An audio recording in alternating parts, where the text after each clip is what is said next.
I'm here with Uncle Bob Martin, who's just fixed the image. Very good. Hi, Bob. Hello. Do you want to say a couple of words about you and Object Mentor? So I'm Bob Martin, founder of Object Mentor, software developer for the last 40 years.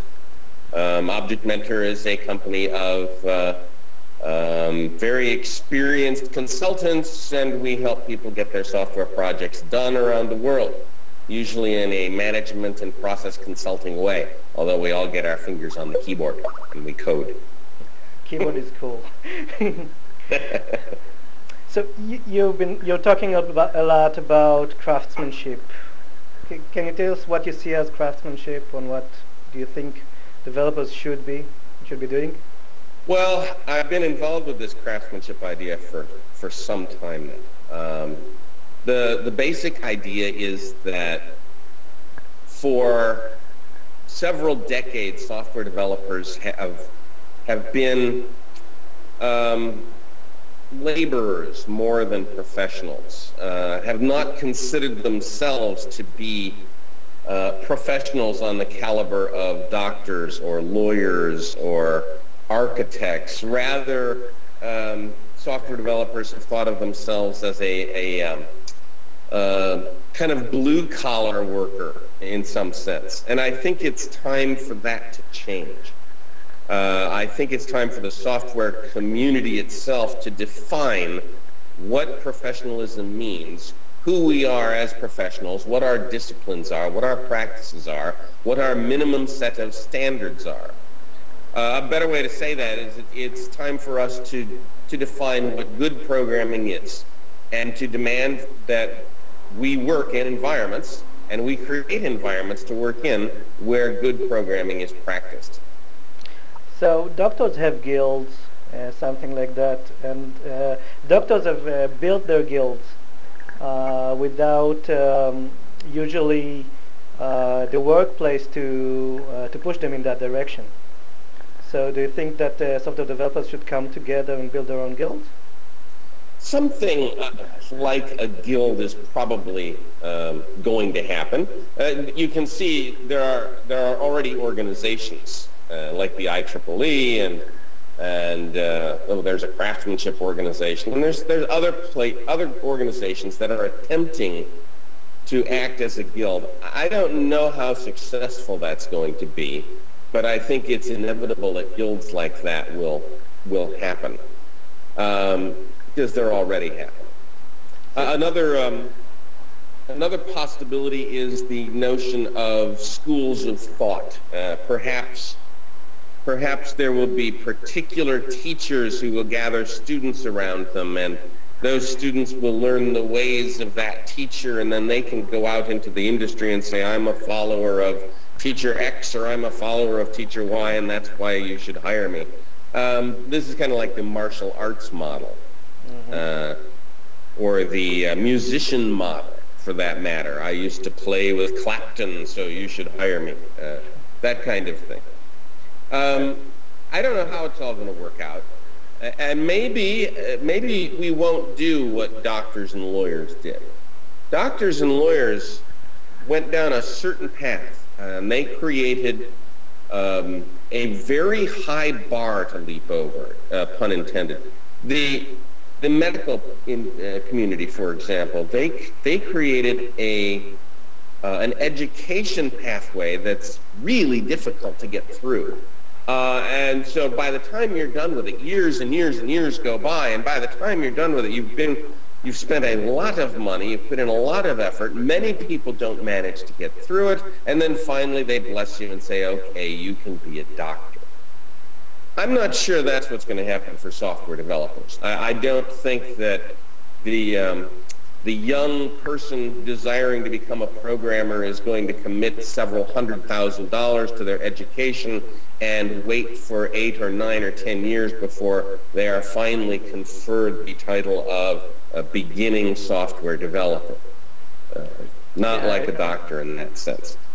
Yeah, I don't see many people do that. I think doctors have the longest track, I think, in order to get the certification. Yes, but I think there's something we can learn from doctors. It is a long track, and one of the longest parts of that track, and the most important parts of that track, is hands-on experience. So the doctor goes, the medical student goes through years of training where they're not actually touching a real patient.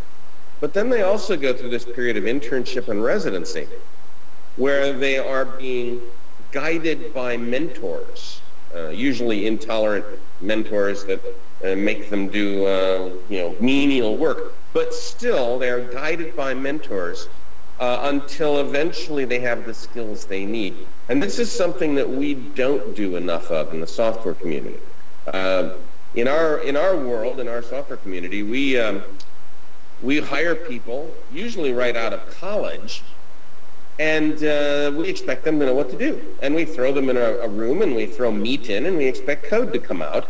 And unfortunately, code does come out, and it's usually really terrible code that we then spend years and years and years trying to figure out what to do with. I think if we had a system within our own professional ranks where we brought people out of school and began to mentor them, we assigned them to mentors and to masters who could guide them through the early years of their career, I think we'd be a lot better off. Mm-hmm. So I think that's probably a better approach.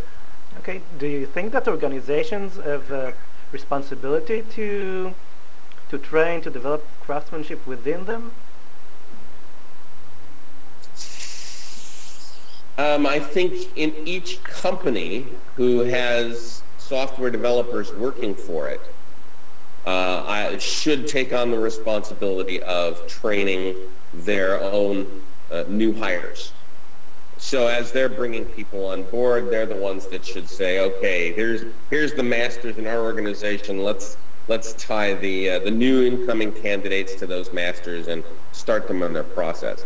I think it would be wise for the software community to adopt the apprenticeship model, where we bring in people up right out of school, we make them apprentices, we expect them to stay in the company for a year or so as they're getting apprenticed. Maybe they'll move to another company for a while and learn from other masters, and eventually we will hire people who have been through the apprenticeship and the journeyman pathway and eventually are experienced journeymen that we can trust. It's interesting because I think from what I hear, a person stays in a company now for something like 2 or 3 years on average. So do you see this cycle working if people are just going in and out? I think it has worked pretty well. I think it's also pretty important. If you stay in the same company, you get a very narrow view of what the industry is. Mm-hmm. So I think it's important in the early years for a software developer to make a couple of hops from one company to the next to the next. Now, what some companies are doing is that they're encouraging their apprentices to do that by offering their apprentices to other sister companies in a kind of sharing mode. So there's a company here in Chicago called Light. There's another one called Optiva. And the two of these companies, even though they're competitors, they swap their employees back and forth. They share their apprentices and their journeymen so that these employees can get a better rounded experience. And that kind of idea is probably a good one. Now, in the end, you probably don't want to do that with your high-level masters and people who hold massive company secrets. On the other hand, apprentices just coming in, journeymen at the start of their journey, is probably not a bad way to work. It's interesting. I've heard about it more like this. Yeah, if you've tracked Corey Haynes. Corey Haynes is the wandering minstrel of software development. He kind of hops from company to company to company, and he's one of the guys that promotes this view, and he's begun to convince several companies that they should be sharing their craftspeople. And I think that's a very interesting and valuable thing to do. Good idea. I think I'm going to do the next interview with them. Good idea. Typemock.